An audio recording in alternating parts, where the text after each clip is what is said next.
joining us right now like he does each and every Friday. Has done just a tremendous job all season. Has done a great job all week long. Dave Zangaro on the Comcast Business Hotline. How you doing today, Dave? I'm doing well. Really looking forward to this game on Sunday. Yeah, it's exciting times, exciting times. I'll pull an Andy Reid and start with the injuries. I know you wrote about Landon Dickerson being ready to play center just in case. Cam Jurgens returns to practice with the helmet. What do you predict the offensive line is going to look like on Sunday? Yeah, I predict it's going to look the way it's looked for most of this season. Cam Jurgens officially listed as questionable with that back. I get the sense he's going to try to play in this one. Obviously, it's the NFC Championship game, a chance to go to the Super Bowl. So if he can be out there, he's going to be out there. I do think it's important that Landon Dickerson got that time this week at center because we got to see how this game unfolds. And if Cam's able to play at a high enough level, if he's able to make it through the game, and, you know, Landon hasn't gotten snaps at center all season. So it was good for him to get those reps this week. But, I think Cam Jurgens is going to be out there on Sunday. And we'll see how it goes from there. The other injury stuff to worry about this week has kind of been cleared up in some ways. Dallas Goedert will play in this game. He missed the first 2 days of practice, came back today. He said the plan was always for him to play in this game. It was about managing his ankle injury. Jalen Hurts, we knew he was going to play, and I think the question there is still how limited will he be in terms of mobility. Most likely he's going to wear a brace on that left knee in this game. Quinyon Mitchell, the shoulder injury, he's good to go. The only guy that you thought might play in this game who is not is Britton Covey. They put him out for this game. Perhaps he could be back for the Super Bowl if the Eagles advance. All right, when you look at this game, who's the one most important Eagle going into Sunday's game? Saquon. It's Saquon Barkley. I mean, they've been riding this guy for the entire season. He's been their best player, and this is a matchup where they should be able to run the football again against the Commanders. Now, I mentioned Jalen Hurts' mobility. Obviously, if he's not a +1 in the run game, it changes things a little bit. I think that the Commanders will be keeping an eye on how well he's able to move and how they need to play the run. But, I mean, Saquon has been, it's kind of a boring answer because he's just been that good this year. He's been that good in the playoffs, and he's been that good the 2 times they faced the Commanders this year. 146 yards the first meeting and 150 in the second meeting. If you have any reason for pause, it's because they really did bottle him up in the second half of the Week 16 game. But I have a lot of faith in Saquon being able to do what he does in this game. And this is a Commanders rushing defense that has not been very good this year. They give up more yards before contact than any other team in the league. So we're talking about big spaces for the Eagles' offensive line to create, which is something they do at a really high rate. And the bigger the hole it is for Saquon, the harder he's going to hit it, the more chance there is for him to take it to the house, which is something he's done all year. We saw him do it last week. So probably the boring answer there, but Saquon is the right answer. Dave, it was interesting that the Washington's defensive coordinator comes out there and says we're going to hit him like a running back and stuff, but did he almost forget that his quarterback actually is one of the few that runs even more than Jalen Hurts? Daniels that had more yards this season. Is there a chance that the Eagles hear something like that and then their defense wants to hit their quarterback like he's a running back? Yeah, I mean, I think it's kind of goofy that he said it, but it doesn't change. Like, every defensive coordinator in the league is telling his guys to hit the quarterback when he becomes a runner. Like, that's the name of the game, and the Eagles know that. Maybe they talk about it this week. Maybe the offensive line doesn't like hearing that in public, but we know the situation, right? Like, if a quarterback takes off, you should try to hit him. And I don't think that's going to change in this game for both sides of the ball. Now, the Eagles have always been cognizant of that. They try to make sure that Jalen protects himself as much as possible. I think the connotation in this game is a little different because we saw what happened the last time Jalen Hurts played the Commanders. He gets knocked out of that game by Frankie Luvu, who is a player who plays like up to the edge and sometimes over it. So, I think it was kind of a goofy thing for the defensive coordinator to say, but I think that's kind of the case in the NFL. I think every coordinator in the league is thinking that. It's just weird to say it in a press conference setting. All right, can Trent Scott and the rest of that offensive line slow down Jalen Carter at all? Yeah, good luck. He's playing at an unbelievably high rate right now. Trent Scott is the backup right guard. He's in there for Sam Cosmi, who's out for the rest of the season with a torn ACL. And Cosmi had been playing at a really high level, too. He did a nice job against Carter in the previous matchup. So with a backup in there, you have to figure they're not going to let the backup be one-on-one against one of the best interior pass rushers in the league. So they're going to help him. They're going to slide protection that way. And look, I still like his chances of beating doubles in this game, but when he gets double-teamed, that's where Milton Williams gets those one-on-ones. That's where Moro Ojima gets those one-on-ones.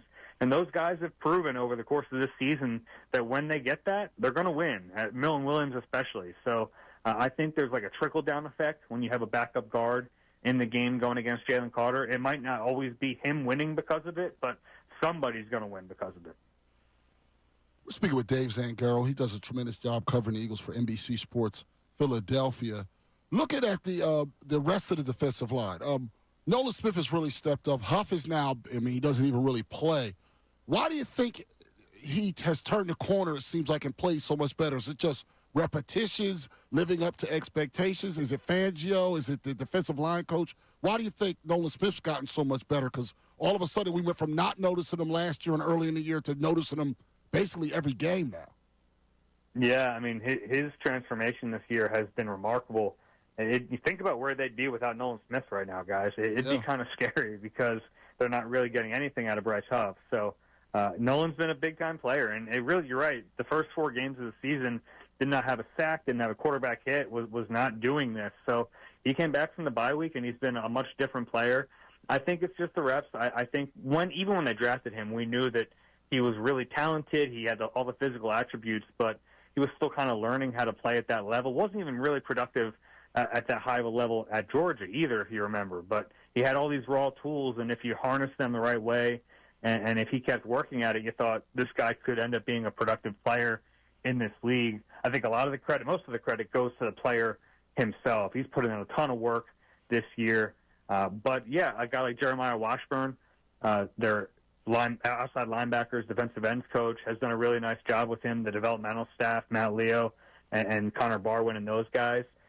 It's really come together for him. And I think there's a confidence boost there, too. Like, once you see that you can do it, you start to get confident in yourself. And the one area I've really seen growth from Nolan is his football savvy and his understanding how to stack rush moves and how to set up offensive tackles throughout the course of a game. It's something where I think early, when he was a rookie last year, we saw some athletic flashes, but I even talked to some people in the building about this, that he still needed some time to really learn how to become an NFL pass rusher, and that's what we're seeing now. It's been a lot of fun to watch him reach into his bag and pull out these pass rush moves and stack them up on each other. He's been really great this year, and I think he still has a lot of room to grow, too, which is really exciting. Vic Fangio, his defense going up against Jaden Daniels for the 3rd time. Who does that favor, the Eagles or the Redskins? Or, the Commanders?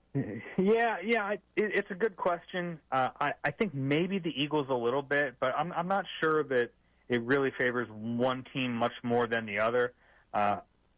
If I had to give an edge there, probably to the Eagles, just because they've seen him on grass. They've seen his speed. They've seen some of his tendencies. Look, it's a tough matchup against a quarterback who's really confident and playing well.